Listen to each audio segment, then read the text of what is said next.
July 1st, 1934. Germany. Adolf Hitler stands aloft as Fuhrer as the Nazis have claimed power. Their rise was only possible through a pervasive and hideous presence: the Brownshirts. Militant Nazi supporters gathered in brown shirts and brown ties to protect Nazi assemblies and rallies across the previous decade. They were belligerent, they were armed, and they were consistently violent. Now, a decade later, the Brownshirts who intimidated the entire country are being arrested and murdered across the nation. Something bigger's coming. Something worse. The SS is on the rise. The Schutzstaffel, the SS, was an indispensable arm of the Nazi machine. Initially, they were a private extension of Hitler's party, an elite bodyguard unit for the man himself. They would be personally selected by a man Hitler trusted, his first bodyguard and chauffeur.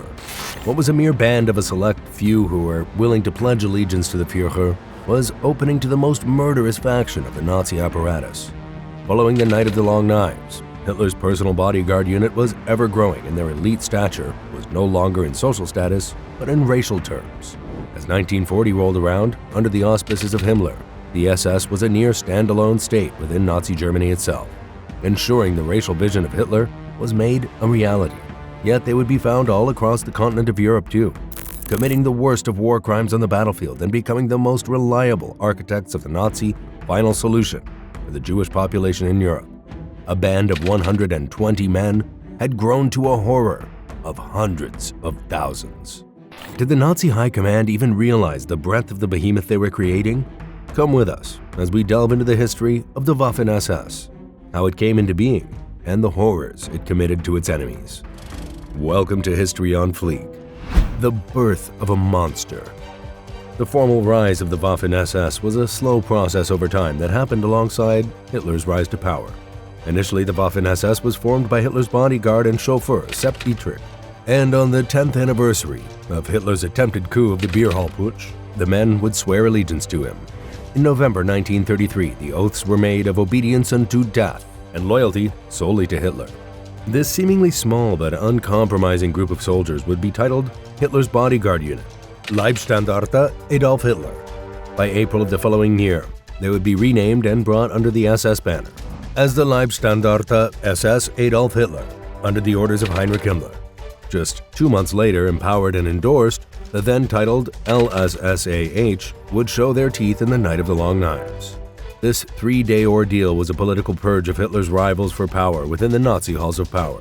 Part of the Nazi rise to power was thanks to the SA, formerly known as the Brownshirts. The SA were essentially the Nazi heavies, protecting rallies and hounding opponents with open violence.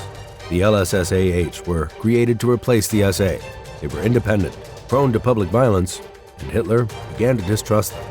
At the turn of July 1934, Hitler ordered his newly acquired bodyguard unit to murder hundreds of SA members and their leader, Ernst Röhm. The armed wing of the SS was born. Himmler's hedonism, Hitler's henchmen. One of the key elements of the Waffen SS was its separation from the German army. Curiously, they would often fall under the operational command of the Wehrmacht. Heinrich Himmler would head the SS, including the Waffen arm of the elite corps. Himmler was fanatical towards all Nazi ideals of racial purity. As commander of the SS, he would demand the strictest of requirements for those looking to be recruited. Candidates had to show ancestry of the Aryan variety dating back over a century. They had to be with no criminal record, and they had to be no older than 23 and unmarried. Those under 5'10" could not apply to the LSSAH, and a 4-year commitment was required. Incredibly, in a country that was climbing its way out of one of the worst depressions ever seen in a nation following World War I, recruits could not have any dental fillings. From 1938, height and dental criteria were dropped. Most Waffen SS officers originated from upper-middle-class upbringings, and in the majority, generals had university educations. According to Hitler's order of the 17th of August, 1938, the SS, and in particular the Waffen SS, neither police nor army. When the invasion of Poland commenced in September 1939, the Leibstandarte was active and on the front lines. Hitler kept them free from integration into the army. They were meant to be the most severe armed branch of the party, and to become a private police force after the war was over. Yet it was in Poland where the brutal nature of the Leibstandarte started to be revealed. The appetite for atrocity. Alongside its first invasion of a country, the Nazis began their long and ugly path of committing war crimes. The most active party in these dastardly actions was the Waffen SS. As the Nazis swept Poland in a never-seen-before pace of 35 days, the Polish people were continually victims of war crimes. From town to town, the Leibstandarte developed a grim reputation for burning down entire villages with no military purpose behind it. In Błonia, Poland, the Waffen SS would murder 50 Polish Jews and machine gun down over 200 civilians in Złoczew. In Poland alone, the atrocities, namely mass shootings, included children from Włocławek, Mława, Korzeniec, Bolesławiec, and Goworowo. In Włocławek, the Leibstandarte purposefully burned down synagogues and executed Jewish community leaders. The Nazi Party was alive, and well, on the battlefield, its dangers for severe and wanton hate were given freedom in warfare. Organized, aggrandized, and annihilation abroad. The Waffen SS would take its first expansion in 1940, and this would follow two more in 1942 and 1944.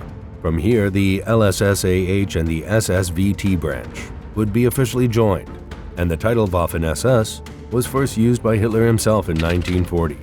With the expansion came Waffen SS units and legions all across occupied Europe. The countries that formed Waffen SS Corps, either in conscription or volunteering, included Croatia, Serbia, Latvia, Estonia, Italy, Norway, Hungary, and Bulgaria. Yet with the Waffen SS mobilized across the continent, that meant atrocity was widespread as well. Several SS divisions would partake in massacres, killing civilians and targeting Jewish populations across France. As many as 8 from 1940 to 1944, including the Oradour-sur-Glane massacre. Prisoners of war were also targets for the Waffen SS, as they committed as many as 40 instances of murder upon civilians in Italy. But as would be felt across the conflict and after, the Waffen SS was an arm of Nazi ideology, and particularly its desire to extinguish the Jewish population of Europe. A fearsome sight, symbolism of the SS. The Waffen SS would be as fearsome in approach as they were in reputation. In the tradition of Prussian Emperor's Life Guard cavalry, the Waffen wore uniforms of black with insignia of skull and crossbones. This was not costume or cosplay. These were uniforms thoughtfully selected to project authority and instill fear. On a side note, the clothing brand Hugo Boss originated from the very factory that produced SS uniforms. As soon as war became a reality for the growing Nazi machine, the infamous black uniforms were hardly ever worn. Wartime SS were more likely to be seen in gray-green uniforms. Rank and positions were symbolized in the form of collar patches, shoulder knots, and cuff titles. SS also had mess uniforms and formal dress, akin to the hose found in Anglo-American armed forces. But they were a lot more likely to be found in camouflage wear, of which they were pioneers. An ever-mutating monster. When it began, the Waffen SS was 4 simple divisions with the clear role of being the Führer's elite armed unit. However, as Himmler's pursuit of power developed, so did his personal project. What had begun as a selection of 120 men unfolded into a mass of 20 packed divisions across an entire continent. At its full force, including conscripts and volunteers abroad, the Waffen SS was a frightening 900,000 men. It started as a private elite arm of the Nazi Party working alongside the German army. From about 1942, not only did it rival the German army, but it took over the Wehrmacht effort on the Eastern Front.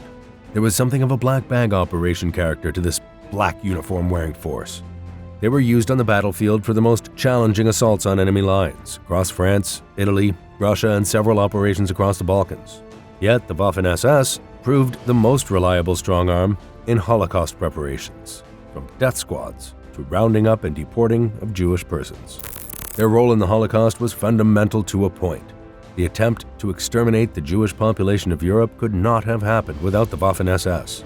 Einsatzgruppen death squads were recruited directly from the Waffen SS, and it was the Waffen SS construction office that built the infamous gas chambers. Ideals, ideology, and insanity. Unlike the Wehrmacht, the Waffen SS had a stronger focus on ideological training, emphasizing loyalty to Nazi ideals. The SS was built upon 4 supremacist myths of kin, soil, blood, and ancestors.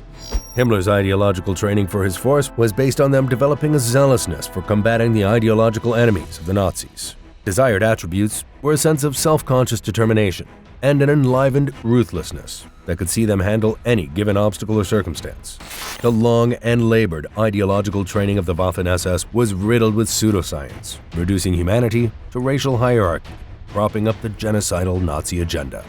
SS was developed on as much pseudoscience as pseudo-religiosity. The concept of ancestral inheritance was rooted in the idea that those with such held some form of greater wisdom, in a highly mythic sense. Enemies were cultural, institutional, and political, anything that stood in Hitler's way to ultimate power. The Old Guard, Freemasonry, Catholicism, miscegenation, communism, homosexuality, and Jewish identity were all targets to be destroyed in the eyes of the SS. However, for all the ideology and heightened concepts of Nazism, the Waffen SS became Nazi ideology in action. This is History on Fleek, and we'll see you next time.